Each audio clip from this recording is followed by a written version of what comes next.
Quand je marche dans la vallée de l'ombre de la mort, je ne crains aucun mal car tu es avec moi. Les vallées sont des métaphores pour nous parler des moments difficiles que nous traversons et traverserons ici-bas.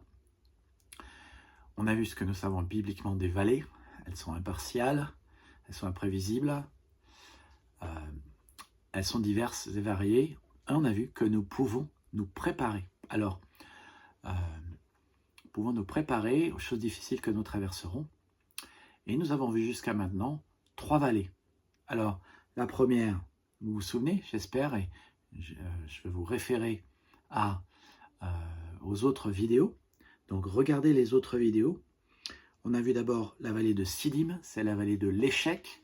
On fuit, on glisse, on tombe, on est coincé.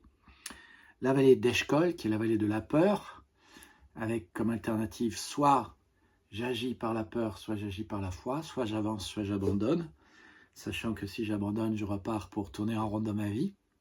On a eu la vallée d'Ela, qui est la vallée des térébintes, la vallée du conflit, soit je fais face aux géants, soit je reste dans la peur, et en fait, dans ce cas-là, je retombe dans la vallée d'Eshkol, voire la vallée de Siddim. Et puis aujourd'hui, j'aimerais vous parler de la vallée de Baka. Baka, c'est la vallée des pleurs et la vallée de la stérilité, du manque de fruits. Dans le psaume 84, c'est lui qui parle de la vallée de Baka. Baka veut dire pleurer.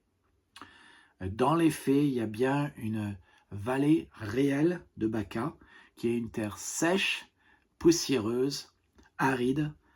Et si vous alliez en tant que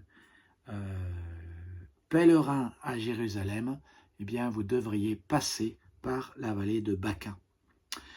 La vallée de Baka, c'est une métaphore pour décrire les périodes de sécheresse que vous connaissez peut-être. Votre joie est tarie, vous êtes dans le deuil, vous pleurez, rien ne pousse, pas de fruits, pas de larmes. Le psaume 84, versets 6 à 8 dit « Heureux ceux qui placent en toi leur appui, ils trouvent dans leur cœur des chemins tout tracés. Lorsqu'ils traversent la vallée de Baka, ils la transforment en un lieu plein de sources, et la pluie la couvre aussi de bénédictions. Leur force augmente pendant la marche, et ils se présentent devant Dieu à Sion. » Alors, remarquez ce qu'on traverse quand on est dans la vallée de Baka. C'est sec.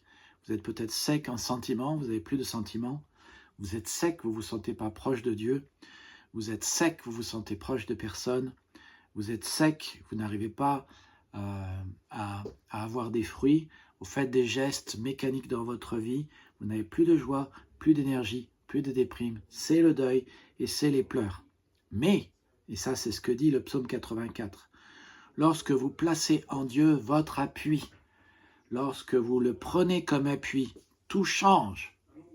La sécheresse devient un lieu de source, la poussière devient un lieu de bénédiction, votre énergie est renouvelée, vous gagnez en force et vous passez de maturité en maturité. Un jour, vous vous trouverez devant Dieu et Dieu vous dira « Je ne me soucie pas de tes vêtements, ni de ta carrière, ni de ton argent, mais je me soucie de ton caractère. As-tu placé ta confiance en moi? T'es-tu appuyé sur moi?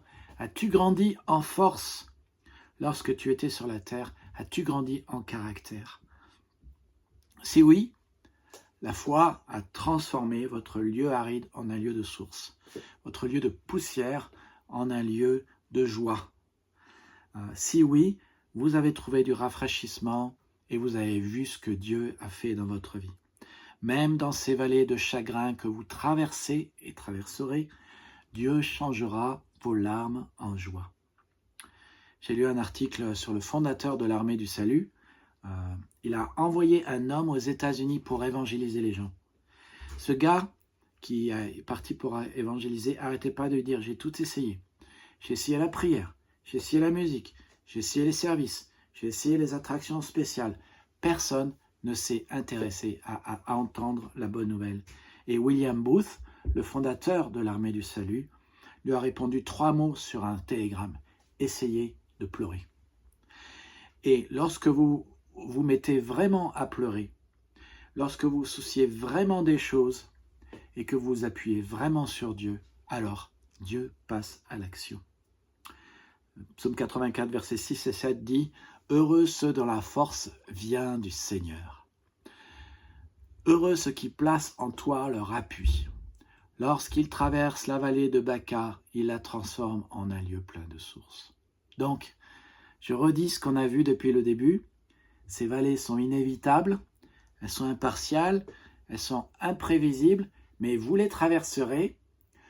Vous pouvez vous préparer. Soit vous êtes dans la vallée de Siddim, de la fuite et de l'échec, soit vous êtes dans la vallée d'Escol, la vallée de la peur, soit vous êtes dans la vallée d'Éla, la vallée des térébintes, la vallée des conflits et des confrontations, soit vous êtes dans la vallée de Baca. La clé de comprendre, c'est que vous pouvez vous préparer. Et donc, si vous êtes dans la vallée de Siddim, vous pouvez demander que Dieu vous aide et vous sorte de ce qui vous coince. Si Dieu a délivré Lot par Abraham, Dieu peut vous délivrer par la victoire de Jésus-Christ à la croix, parce que Dieu veut vous rédempter, Dieu veut vous restaurer. Ça, c'est la vallée de Siddim, la vallée d'Eshcol. Ne vous laissez pas diriger par la peur et n'abandonnez pas, parce que vous pourriez repartir pendant 38 ans dans le désert. Et si vous êtes dans la vallée d'Élat, si vous avez quelque chose qui est trop grand pour vous et qui vous fait peur, eh bien, n'oubliez pas que de la même manière que Dieu a délivré David en faisant ce qui était nécessaire, Dieu peut vous délivrer d'un géant. Et si vous êtes dans la vallée de Baca, n'oubliez pas que si vous pleurez, mais vous vous appuyez sur Dieu, Dieu va changer votre deuil, votre tristesse en joie et changer votre vie qui est sèche en une vie qui est pleine. Alors, si vous aimeriez savoir comment bien vivre pour traverser ces vallées, abonnez-vous. Vous avez aimé? Partagez cette vidéo avec quelqu'un qui pourrait en profiter.